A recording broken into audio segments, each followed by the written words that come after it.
Pakistan faces immense global pressure for its inaction against terrorists flourishing on its soil.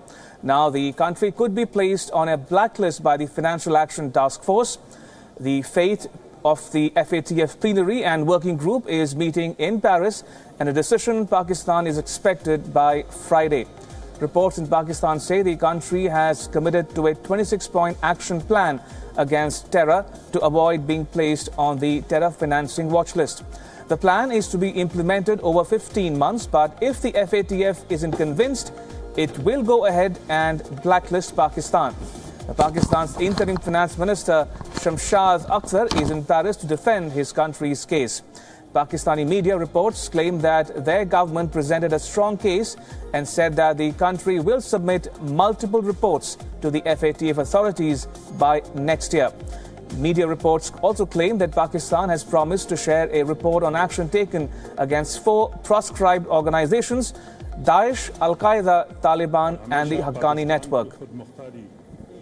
But Pakistan has made no mention of action against the Jamaat-ul-Dawa or the Lashkar-e-Taiba, both of which are internationally recognized terror organizations. Pakistan was pulled up in the last FATF plenary and working group meeting in February this year for its failure to implement financial sanctions on these terror groups. Now, Pakistan is currently placed on the FATF's grey list, and they have been scrambling for the last few months to avoid being added to the blacklist.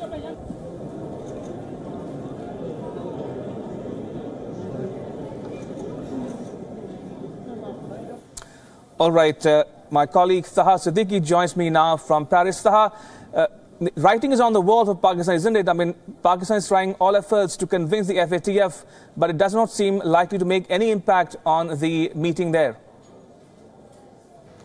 Well, from what we understand, the Pakistan's finance minister Shamshad Akhtar is visiting with a delegation to Paris and is meeting up with the team of the Financial Action Task Force to convince them that Pakistan has taken steps with regards to not being put on the blacklist and to remain on perhaps the grey list.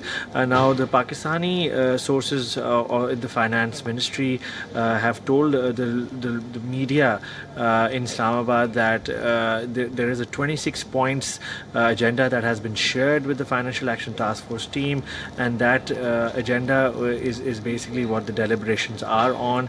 Now, basically, the problem with Pakistan is that Pakistan has been accused of having, the laws for anti-money laundering and for terror financing are thought to be weak. We've seen that Pakistan in the past also was put on a blacklist in 2012, but then later on was put off that list. Once again, Pakistan faces that sort of issue of being put on the grey list. The deliberations started earlier this week and will go on until Friday, when the FATF is to announce the final verdict with regards to whether or not to put Pakistan on the blacklist.